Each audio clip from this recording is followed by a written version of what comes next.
Hello, everybody. It's Alex Ihama at the Canadian Congress on Inclusive Diversity and Workplace Equity.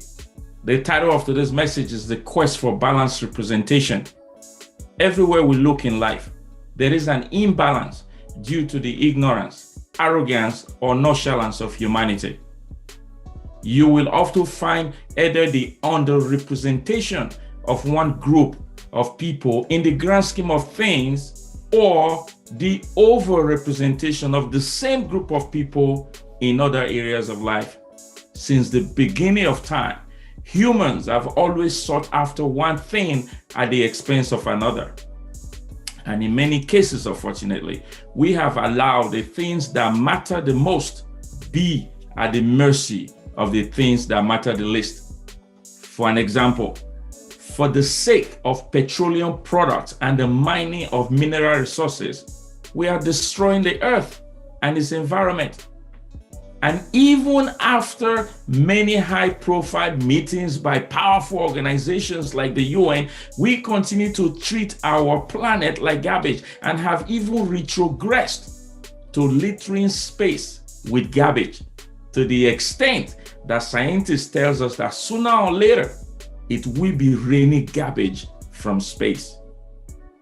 It was for the sake of unpaid labor that some Europeans went to Africa about 500 years ago to enslave people, ripping families apart and communities apart and causing the death of over 10 million people. And now history tells us civilization began from places like Egypt in Africa. Even the first known universities have been discovered in Africa.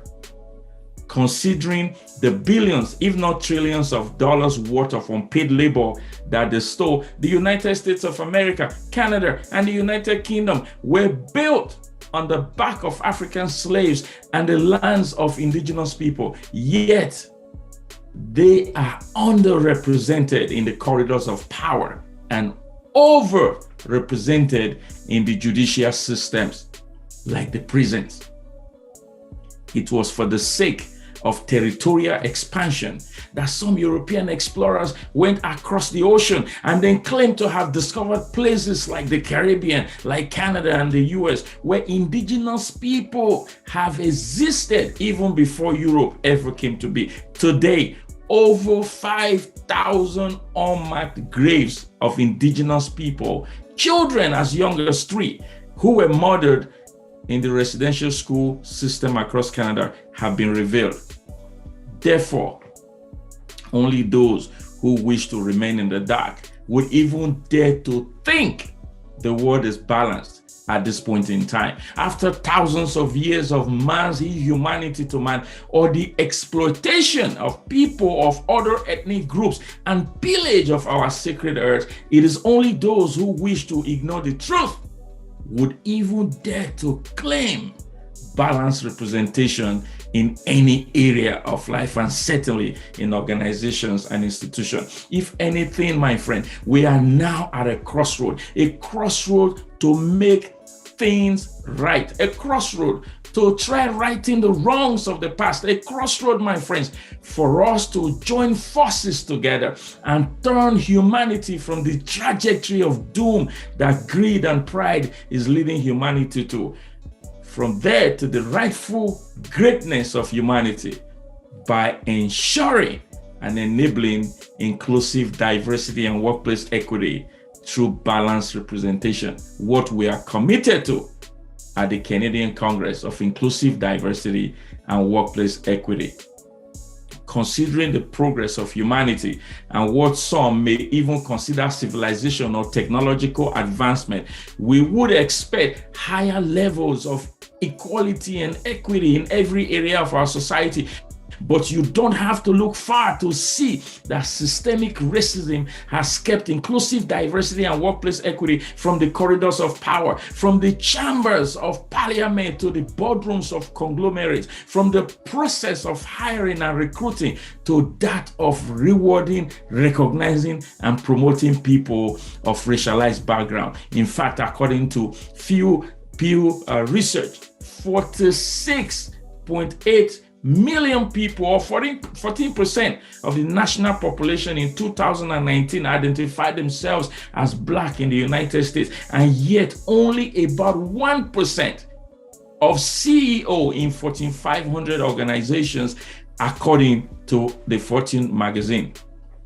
The Fortune magazine indicated that only 18 have made it to CEO in the Fortune 500 list since 1999, with the peak being 6 in 2021. In Canada, the story is not different.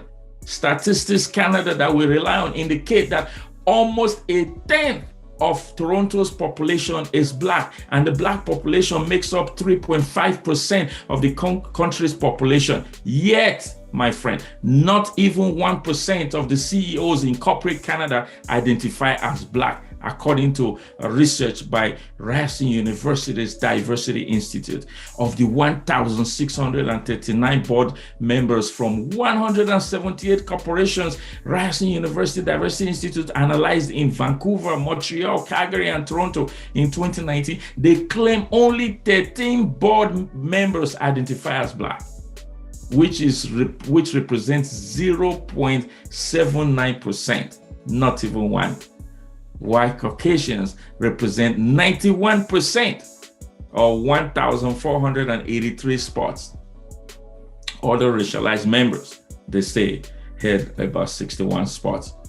In a separate study by Corporate Knights magazine, they analyzed 60 companies in the Toronto Stock Exchange and found that just 6 of the 799 senior executives, just 6 of the 799 senior executives, and only 4 of the 686 board members at all the 60 companies identify as Black.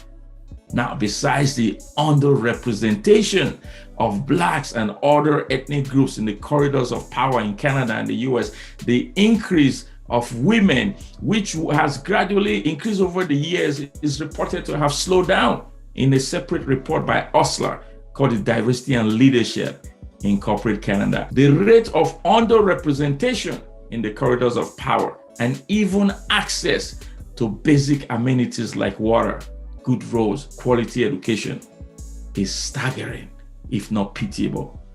Unfortunately, in some cases, oppressive and inhumane. Now, how else do we explain Indigenous people making up 29% of those in federal custody, despite representing only 4.9% of the Canadian population? In fact, in the word of Dr. Zinger, who is the correctional investigator of Canada, in his words, on this trajectory, he said, the pace is now set for Indigenous people to comprise 33% of the total federal inmate population in the next 3 years, with almost 60% in places like Manitoba. 60% of their inmates are Indigenous. Over the long term, Dr. Zingers continued, and for the better part of 3 decades now, despite the findings of royal commissions and national inquiries, intervention of the courts, promises and commitments of previous and current political leaders, no government, he said, of any stripe has managed to reverse the trend of Indigenous overrepresentation in the Canadian jails and prison. He concluded that the indigenization of Canada's prison population is nothing short of a national travesty.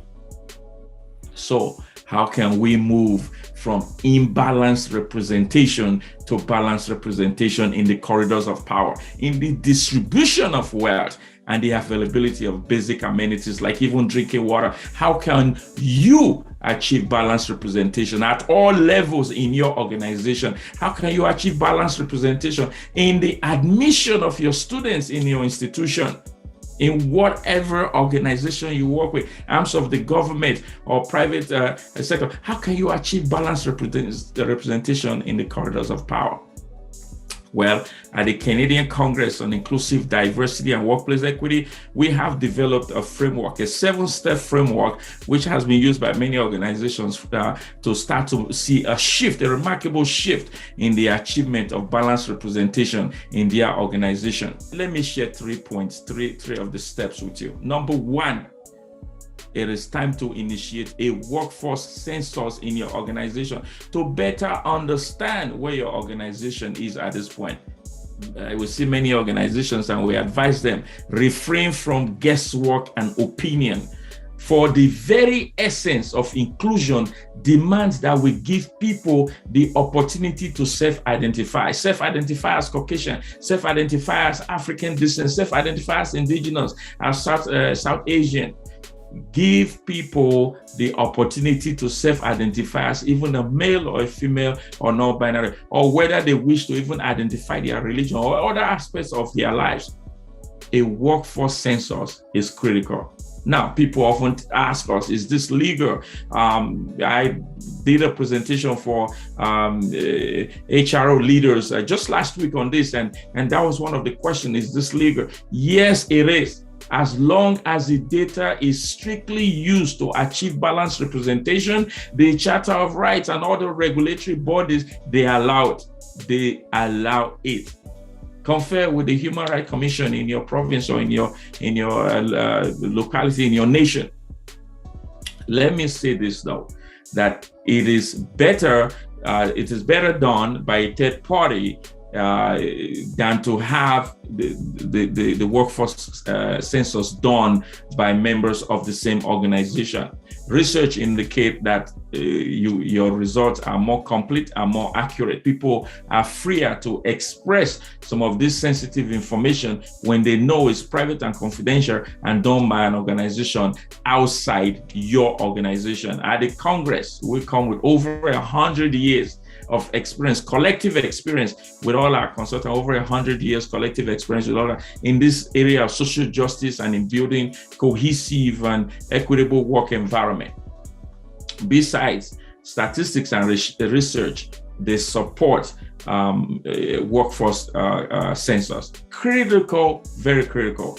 We can do a workshop even just on that. The second step in our strategic framework for balanced representation is to perform in-depth data analytics to identify gaps of underrepresentation, gaps of overrepresentation. This is where the problem becomes evident, real, and in most times shocking. We've even heard of some executives who started to cry when they read what some of their staff wrote in this survey, when they perceived the outstanding level of injustice and discrimination in their organization. When we analyze data for our clients, we help them to determine a couple of things. Number 1, diversity index. Number 2, inclusion index. Number 3, equity index. Number 4, racism and discrimination index. Number 5, senior management index. Number 6, corporate communication index. Number 7, brand equity index. Number 8, staff engagement index. Number 9, community engagement index. And number 10, corporate culture index. To attempt developing a diversity strategy without this depth of data analytics is a waste of time and resources. In fact, in the words of Peter Drucker, if you cannot measure it, you cannot manage it. And I would love to add, your willingness to transform the culture of your organization may be high, but without an accurate indication of quantitative and qualitative analysis, your readiness is quite low and ability certainly insufficient.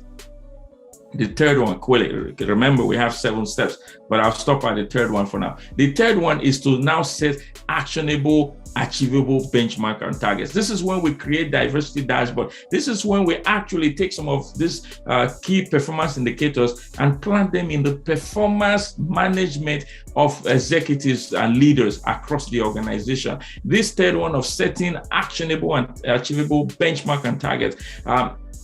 In fact, in one of my previous videos where I talked about the top 10 blunders in diversity strategy, I talked about how many organizations jumped into action after the George Floyd incident, how many started to look for minoritized professionals to hire, how many started to look for Black people and women to promote in their organizations. Well, a recent analysis by the Global Mail said, so these attempts resulted in nothing substantial on the part of the organization.